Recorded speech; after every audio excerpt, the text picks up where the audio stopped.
बता भाई क्वेश्चन है। हाँ, बी सी और डी, ये निकालना है कि प्रत्येक रेजिस्टेंस में कितना करंट फ्लो हो रहा है। तो सबसे पहले तो एक चीज देखो, यहाँ पे दो सेल है, एक सेल और दो सेल। इस सेल से मान लो करंट कितना फ्लो हो रहा है, I1, और इससे कितना फ्लो हो रहा है, I2। इन दोनों से बात नहीं, इन दोनों से करंट आके कहां मिल रहा है, सी पर, यानी इसका मतलब ये जंक्शन हो गया। यानी इसमें जो करंट फ्लो होगा I3, इसकी वैल्यू क्या होगी, I1 प्लस I2। इसमें कोई दिक्कत, बस हो गया, बाकी आपका पास बन गया। अब पास बना लो, इसको मान लो 1 और इसको मान लो 2। हाँ, और इसका आप जैसे भी बना लो, चलो ऐसे बना लेते हैं, ठीक, और इसको आप ऐसे बना लो, किसी भी तरीके से बना सकते हो, ऐसे ही बना सकते हैं, जैसे भी, जैसे करंट इधर आ रही है तो ऐसे बना लो, बाकी इसमें करंट ऐसे आ रही है ऐसे बना लो, आप उल्टा भी बना सकते हो, जैसे भी इच्छा हो वैसे बना लो, इसमें कोई दिक्कत नहीं है। तो इसमें अगर लूप फर्स्ट में देखो, लूप फर्स्ट में क्या मिलेगा, ये देखो यहाँ पर जो करंट फ्लो हो रहा है, जो डायरेक्शन आपका क्या, माइनस से प्लस की तरफ। तो सबसे पहले तो क्लियर हो गया कि प्लस होगा कि माइनस होगा, प्लस होगा, क्या होगा, प्लस होगा, यानी 1। उसके बाद आप इसमें आ रहे हो तो देखो एक करंट की डायरेक्शन है, और आपका भी ये डायरेक्शन किधर है, करंट की डायरेक्शन में क्या होगा, माइनस हो जाएगा। तो माइनस, इसकी वैल्यू कितना दिया, मान लो करंट कितना, I1, यानी माइनस I1 इंटू 1 है ना, इंटू 1, फिर ये आपका उसी डायरेक्शन में हो जाएगा, यानी -2I1 plus I2 equal to 0, या इसी लिख सकते हैं क्या, 1 equal to I1 into 1 plus 2I1 plus I2। ये हो गया इक्वेशन फर्स्ट, हो जाएगा ना। इसको इधर लाओगे तो सब क्या हो जाएगा, प्लस हो जाएगा। समझ पाए इस बात को। सेकेंड लूप का बताओ, loop second,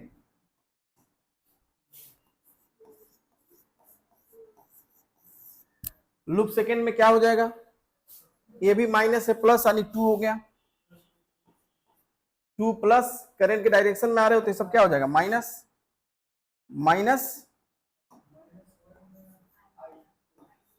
1 into I2 minus 2I1 plus I2 equal to 0, या ये भी हो गया आपका 2 equal to I2 minus plus 2I1 plus I2 equal to 0, या इसको लिख सकते हो I2, अरे 0 कहाँ लिख रहा हूं, चलो ये हो गया I2 plus 2I1 plus 2I2, यानी 2 इक्वल टू कितना हो गया, हाँ 2I1 प्लस 3I2, इसको मान लो सेकेंड। इसी तरीके से इसको भी कर देते हैं, 1 इक्वल टू कितना हो गया, I1 plus 2I1 plus 2I2, या 1 इक्वल टू कितना हो गया, 3I1 प्लस 2I2, इसको मान लो फर्स्ट, ठीक है, इसको हटा देते हैं। इक्वेशन फर्स्ट और सेकेंड, फर्स्ट और सेकेंड से अगर I1 I2 वैल्यू निकालो तो तीनों निकल जाएगा वैल्यू। तो I1 I2 की वैल्यू निकालने के लिए इस इक्वेशन से निकालो। एक कितना है, 3I1, चलो यहां लिख देता हूं 3I1 plus 2I2 equal to 1, और ये कितना हो गया आपका 2I1 plus 3I2 equal to 2। इसमें क्या करो, ऊपर वाले में 2 से मल्टीप्लाई कर दो, ऊपर वाले में 2 से और नीचे 3 से, हो जाएगा ना। चलो इसमें किससे मल्टीप्लाई कर दो, 2 से, और इसमें 3 से, ये कितना हो जाएगा 6I1 plus 4I2 equal to 2, और ये कितना हो जाएगा 6I1 plus 9I2 equal to 6। अब इसको क्या कर दो, माइनस कर दो, ये क्या हो गया, कैंसिल। तो माइनस करोगे तो कितना आ जाएगा, 4I2 में से 9I2 जाएगा तो माइनस 5 I2 इजकल टू, ये कितना हो जाएगा, -4, या I2 इजकल टू क्या हो गया, 4 अपॉन यानी 0.8 एम्पियर। I1 की I2 की वैल्यू क्या दिया, देखो क्वेश्चन में आंसर में।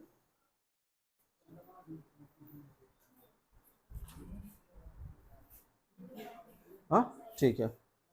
अब इसके बाद जो है, अब I2 की वैल्यू निकल गई, तो I2 की वैल्यू किस में रख दो, किसी एक इक्वेशन में रख दो। किस में रखोगे, पहले वाले में रख दो, कितना हो जाएगा, 3I1 इंटू 0.4/5 ही लिख देता हूं, इक्वल टू 1 है ना, 1 हो गया, इसको इधर ले जाओ, तो 3I1 equal to 4/2 into 4/5 equal to 1, या 3I1 equal to 1 minus 8/5,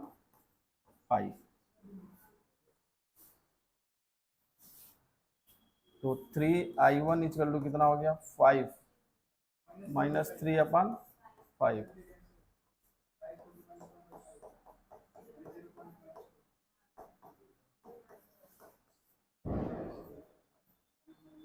0.2 minus में आया जी। हाँ ठीक है, तो ये आपका क्या हो गया, 0.2 एम्पियर माइनस में आंसर। तो ये आपका क्वेश्चन का आंसर हो गया। देख लो, इसमें कहीं कोई दिक्कत हो तो पूछ लो।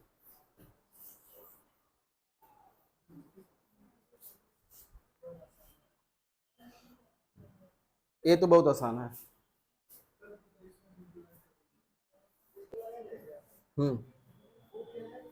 एक गैल्वेनोमीटर है, एकदम सीधे खड़ा है, मतलब ये है कि इसमें कोई करंट फ्लो नहीं हो रहा है। गैल्वेनोमीटर देखे हो ना, नहीं देखो, अरे उसमें जाओगे बीट स्टोन ब्रिज से, जब आप P/Q इक्वल टू R/S, हाँ ऐसे नहीं कर रहा था, तो सुनना पर खड़ा रहेगा, तो इसका मतलब ये हो गया कि उसमें कोई विक्षेपण नहीं है। ठीक है, तो देखो बताओ, इसमें कोई करंट फ्लो नहीं हो रहा, तो इसमें कह रहा है कि धारा मापी जी का पाठ्यांक शून्य है, तो आर का वैल्यू क्या होगी ये निकालनी है। ये भी क्वेश्चन दिया है तुम्हारे में, देख लो कहीं दिया फिगर में। ये 0 है, अब इसका मतलब ये गैल्वेनोमीटर बताता है कि करंट किधर फ्लो होगा, इधर जाएगा तो इधर विक्षेपित होगा, इधर जाएगा तो इधर होगा, ऐसे रहेगा तो मतलब शून्य है, कोई करंट फ्लो नहीं हो रहा है, और यही फाइंड करना होता है। वही निकालना होता है बीट स्टोन ब्रिज में। वो अमीटर करंट बताता है, वह ये बताता है कि कितना एम्पियर, वो दोनों तरफ नहीं जाता है, वो एक ही तरफ जाता है, एक ही साइड में रहता है ऐसे ही, तो यहाँ से ऐसे आता है, यहाँ आई ऐसे बीच में होता है, इधर इधर होता है। सुनो सुनो, यहाँ पे अमीटर एक साइड में 0 पर आएगा, ये ऐसे आके यहाँ तक आएगा, और वो बीच में रहता है, ऐसे ऐसे करता रहता है ना। अमीटर नहीं, वो गैल्वेनोमीटर है। हालांकि गैल्वेनोमीटर में तुम रेजिस्टेंस जोड़ के उसको अमीटर में कन्वर्ट कर सकते हो। बताओ भाई, इसको आर की वैल्यू फाइंड करनी है, और इसमें गैल्वेनोमीटर सुन रहे, जैसे क्वेश्चन बहुत आसान है, इसलिए मैं इसको दे दिया, केवल कॉन्सेप्ट जानो इसको। शून्य बटे सन्नाटा हो गया 1, और ये हो गया 2। अगर इस वाले लूप को देखो तो इसमें करंट तो 0 है, और ये बैटरी का वोल्टेज कितना दिया है जी, देखो क्वेश्चन में इसकी वोल्टेज कितना है, इसका 2 वोल्ट है, ये 2 वोल्ट है। ठीक है, तो इसमें देखो, ये तुम्हारा मान लेते हैं कि इसका एक क्या है, जी, रेजिस्टेंस कितना है, जी है। ठीक, और इससे करंट मान लो कितना फ्लो हो रहा है, I1, क्या मान लो, I1, और इससे करंट क्या फ्लो हो रहा है, I2।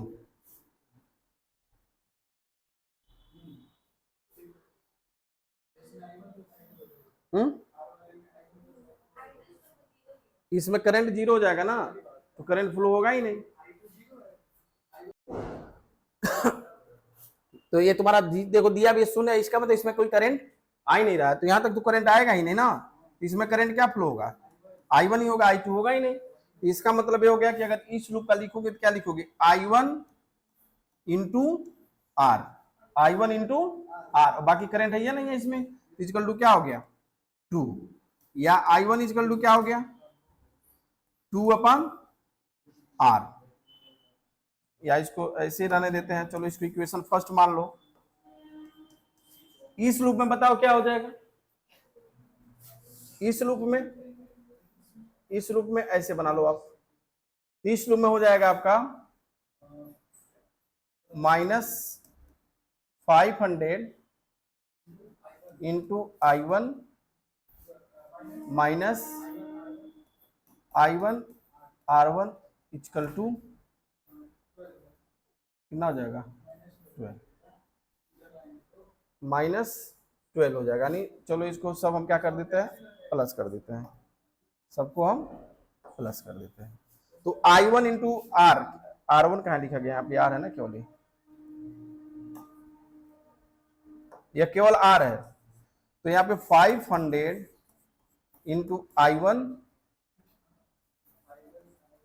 प्लस इसकी वैल्यू कितनी हो जाएगी, I1 इंटू आर की वैल्यू 2 इक्वल टू 12, या 500 इंटू I1 इक्वल टू 10, या I1 इक्वल टू कितना आ गया 50 ampere, I1 equal to 50 ampere. हमको निकालना क्या है, आर की वैल्यू, तो इसके जगह रख दो आप। अच्छा उल्टा कर दिए क्या, ये जीरो से काट के तुरंत कर दिया ये, इससे इसलिए गड़बड़ा गया। I1 इक्वल टू कितना हो गया 1 बाई, वही कर रहे हैं 50 एम्पियर बहुत ज्यादा करंट हो जाता है, कितना हो गया 0.2 एम्पियर, ये I1 की वैल्यू हो गई।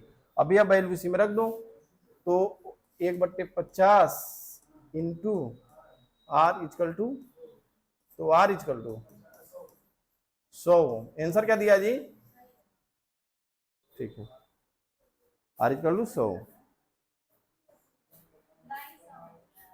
ए देखो यहाँ पे यह सर्किट जो है इसमें कह रहा है कि करंट फ्लो नहीं हो रहा है, तो जब इसमें करंट नहीं फ्लो होगा तो इधर करंट आएगा ही नहीं, ठीक। तो इसमें सिर्फ देखो वोल्ट है और ये रेजिस्टेंस है, और इसमें इसी से करंट तुम्हारा मान लो, ये चूंकि सर्किट में दिया नहीं था, ये आप अपने बना लो कि इसमें से करंट कितना फ्लो हो रहा है I1, और इसमें से कितना फ्लो हो रहा है I2, ऐसे पहले जनरली बना लो।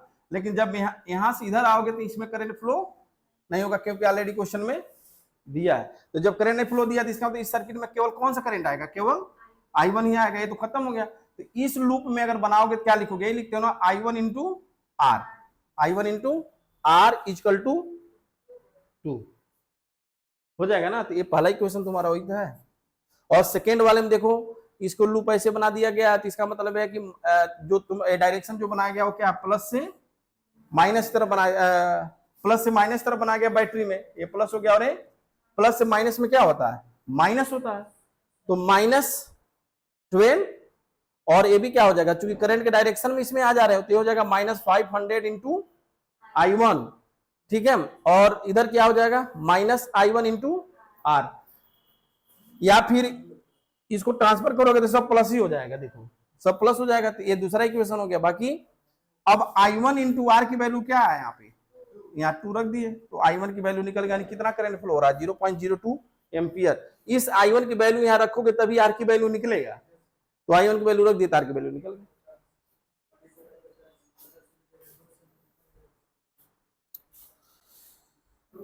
तुम लोग का ध्यान है हिंदी पर, तुम लोग का ध्यान है हिंदी पर।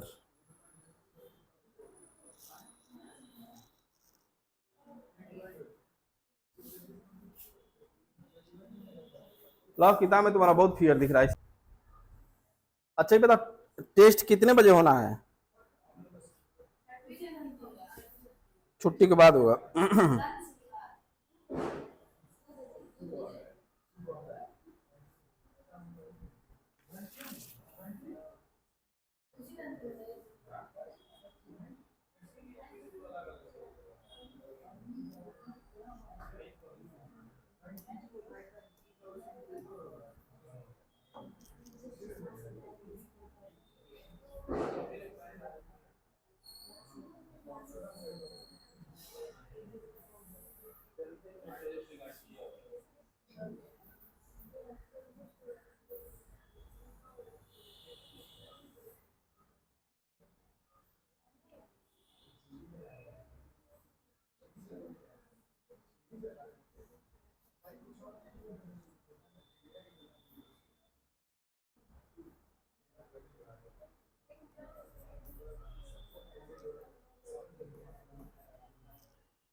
इसमें प्रत्येक रेजिस्टेंस में करंट निकालना है।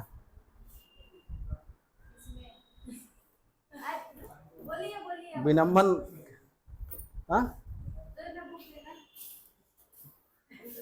प्रत्येक रेजिस्टेंस में निकालोगे, प्लस माइनस करंट इधर कर दो, ये हो गया I1, इसे मान लो I2, इसमें क्या आ गया I1 प्लस I2, कितने बन गए लूप, फर्स्ट और सेकेंड कर लोगे ना, इसको ऐसे बना लो, इसको ऐसे बना लो, चाहे जैसे मन करो ऐसे बना लो,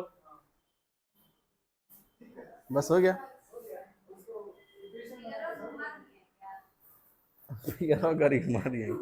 दूसरा क्वेश्चन है, बीच वाला कितना रेजिस्टेंस है, ये कैपेसिटर था तो उस पे नहीं लगेगा, दूसरा पे था, 6 ओम।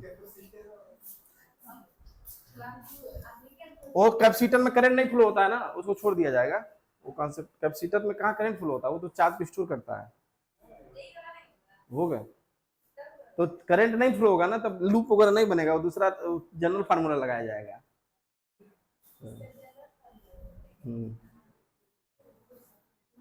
कर लोगे इसको,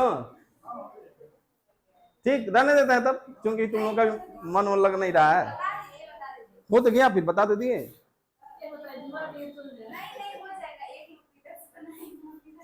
अरे इसका बनाओगे तो क्या हो जाएगा, -4 into I1 minus I1 plus I2 into 6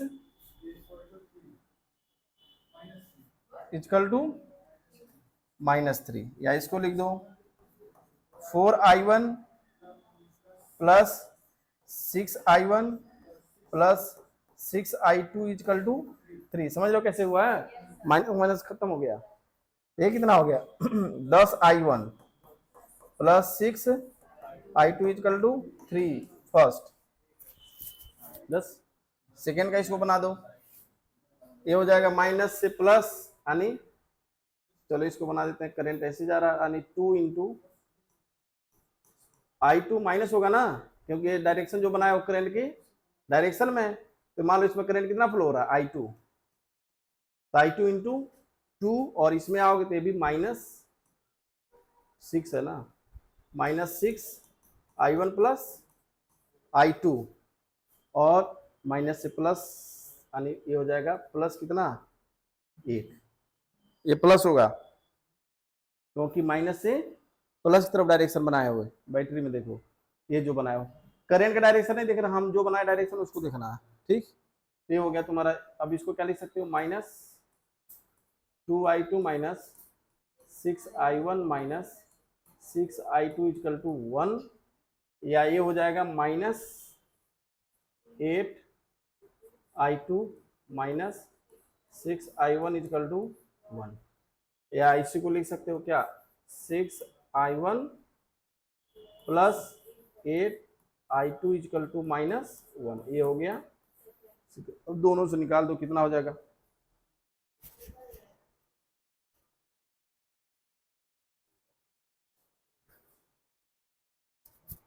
निकल जाएगा ना, निकालोगे दोनों इक्वेशन से, रहने देते हैं फिर, ठीक है, क्योंकि तुम लोग का मन भी नहीं लग रहा है, फिर बाद में देते हैं।